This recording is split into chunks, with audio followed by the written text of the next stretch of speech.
Last part of this lesson is the application of the technique. So we're going to look at applying what we've learned so far to some optimization problems. And when we talk about optimization problems, the word optimize means make it as good as possible. So you might be maximizing profits or you might be minimizing waste. We're talking about maximum and minimum here. And as we know, the completed square form allows us to find the maximum and the minimum of a quadratic graph. And quadratic graphs are used to model many real life situations. So let's have a little look. These would be much more typical of your exam style questions. Right, 100 meters of fencing is used to make an enclosure as shown, jutting out from the corner of a building. I think this must be the building. And so the fencing is going all the way around here, around here. I think you don't need fencing up here and you don't need fencing here because there's a building there, right? So our fencing is around the outside edge. If X and Y are marked as follows, okay, show that Y is equal to 40 and hence find the area. I'm not going to go on to these because I'm afraid if I read all of it, I'll get a little bit confused. So I'm going to pause and I'm going to look at this line here. Show that Y is equal to 40 minus X. Now, what am I told? I'm told 100 meters of fencing. So where's my 100 meters of fencing? It's going to be up here, over here, down, and there. All of that is equal to 100. Now, it doesn't explicitly tell you what to use here, but when you're asked to show something, you must not start with the thing you're asked to show. That's always the way in every exam question. You mustn't start with the thing you're asked to show. You must arrive at it. And how do you get there, or where do you start? You go back to the question and you just piece the puzzle together and use whatever information they've given you. So they're telling me that all of this all the way around is 100. So that's kind of perimeter, but not including the two walls of the building. So I know this is X. Now, what's this length along here? Now, this length, this much of it is 10. And what's this much of it? Well, it's the same as this. So that's Y. X plus 10 plus Y.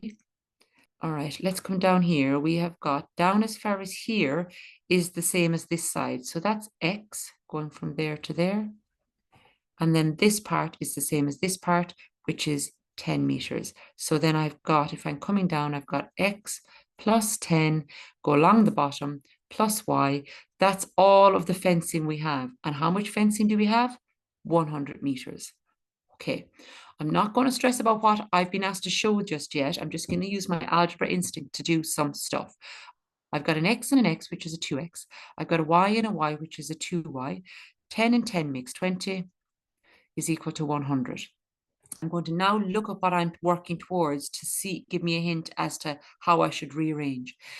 When I look at what I'm working towards, I've got to get Y on its own, make Y the subject. So I'm going to take the 100 minus the 20 is going to give me 80. The 2x is also going to come to the right. That's going to become minus 2x.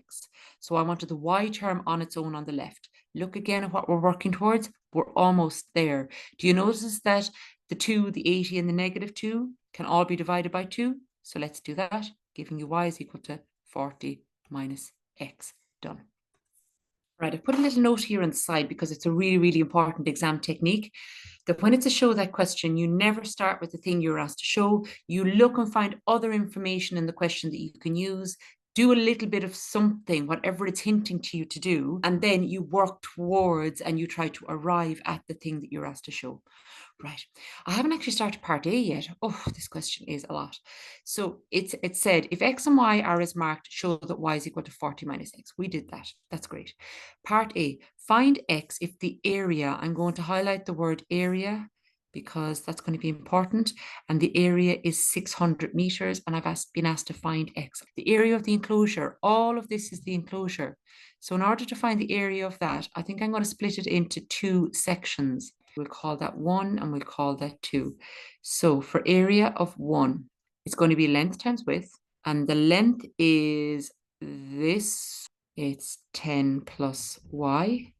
And the width is here, which is X. And I've got to multiply those length times width. So I'm going to times that by X. So that's the area of the first one. And I know the whole enclosure.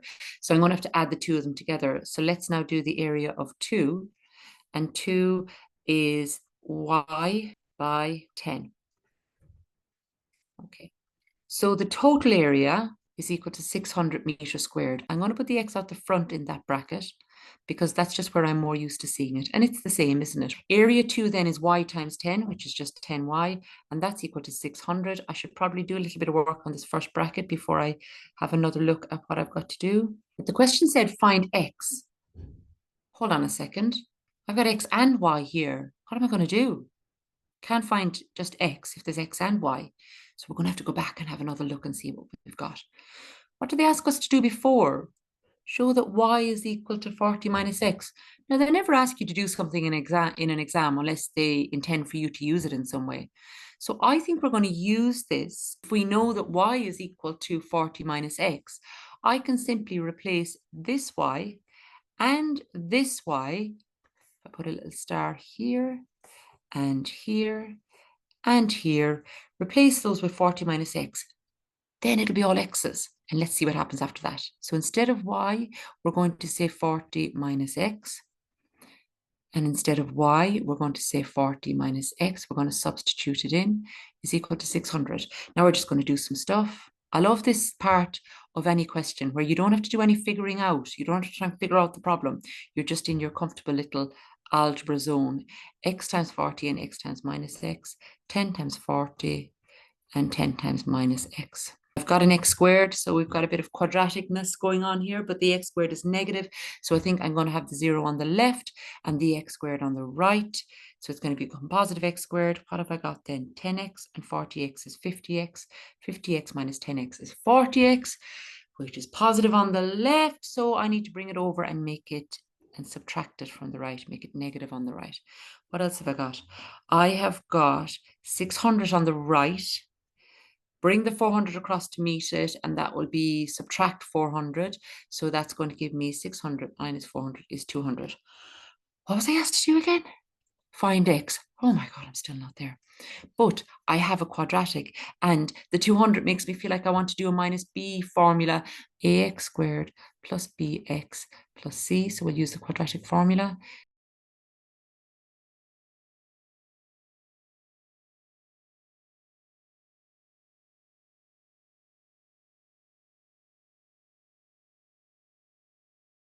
And we get 34.14. Go back into the calculator. Don't hit the delete button and type it all in again.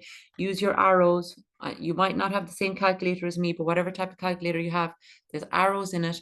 Use the arrows to go back into the previous question. Change the plus to a minus. It's in third form, so if I SD it, I'll get it in a decimal. So what is x again? X is the length here. Right, so we found two possible values of x that would give an area of 600 meters. So depending on how you want to configure the fence. Now, so then it says find the maximum area that can be enclosed. So when you see the words maximum from now on, I want you thinking about completing the square. So this is our method selection coming in here again. You see the words maximum, minimum, think about completing the square. Now, later in the course when we meet calculus, you're going to learn some other techniques that link with this idea of maximizing and minimizing. But for now, we're looking at completing the square. I'm maximizing the area, so I need to complete the square for the area function. Now, where is the area function? Here we said the area, we did a bit of work on the area here and we said it was equal to 600, but that 600 is now not relevant for this part B because that was a given area. Now I'm looking at maximizing the area, so it might be bigger than 600. There's our area function. So I'm going to come down here now again. Our area function is 10x plus 40x minus x squared plus 400 minus 10x. I'm not including the 600 because the 600 was a specific area we were given for the previous part. Okay, now we're trying to maximize the area. Let's tidy this up a little bit then, get a different color pen. A equals minus x squared, 10x minus 10x cancels, so I'm left with a plus 40x and plus 400.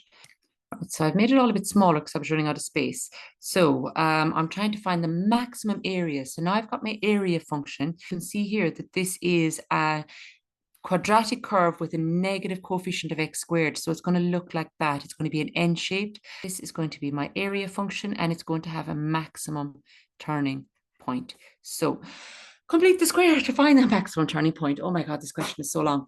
Anyway, take out the minus, open up a square bracket. It's going to change the sign of everything inside.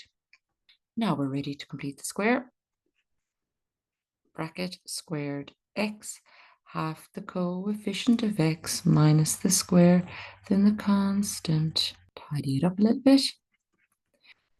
Minus, oops, square bracket, x minus 20 squared minus 800. I'm going to get the minus into the bracket back in, so it's going to be minus x minus 20 squared minus 800 is plus 800. So what is going on here? So I'm trying to find my maximum area, isn't it? So my maximum area. So I've got a quadratic function that I know is n-shaped. So the turning point here is going to be change the sign, keep the sign.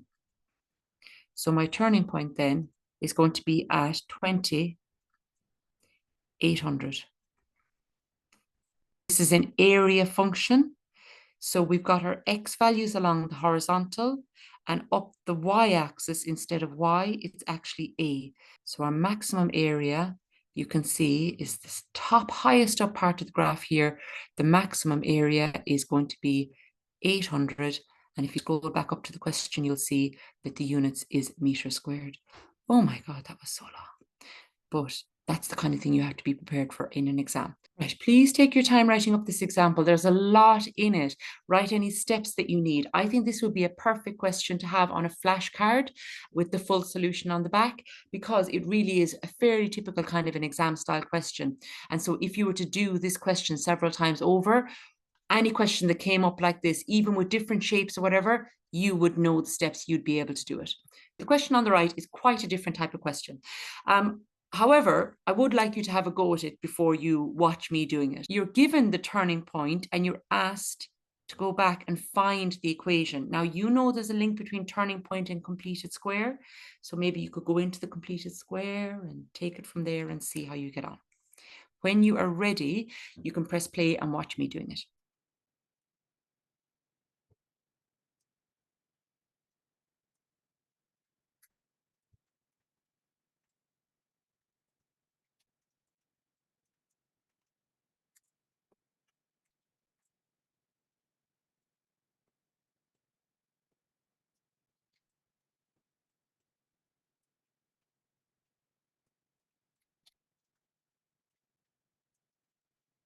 There was quite a bit in that question as well, and some new things that you might not have been familiar with. So if you had to watch me doing it, it's okay.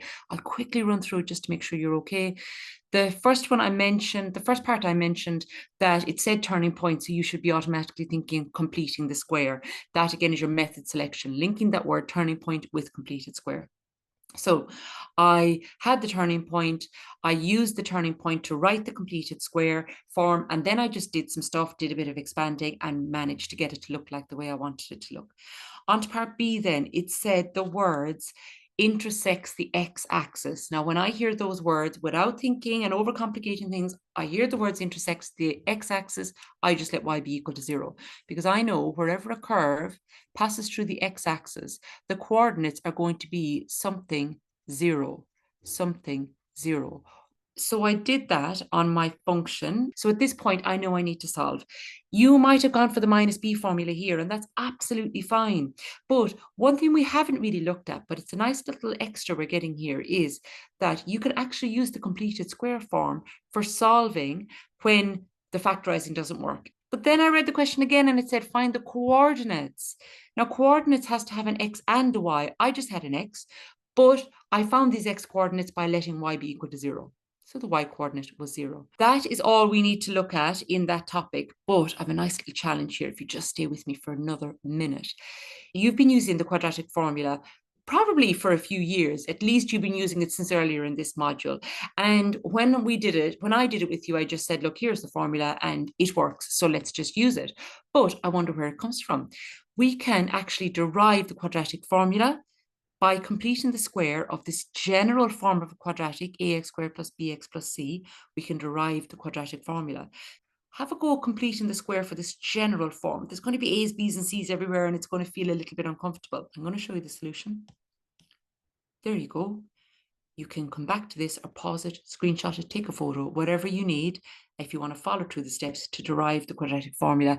It's a very impressive derivation to be able to do because generally in school, students are using the quadratic formula all of the time without questioning where it comes from. So if you can go into your friends and show them where it comes from, that's quite impressive, I think. Right, that's the end of that lesson. Big, heavy lesson. Deep breath, do some practice questions, go back to your textbook, get some questions. When you're ready, move on to the next lesson. See you then.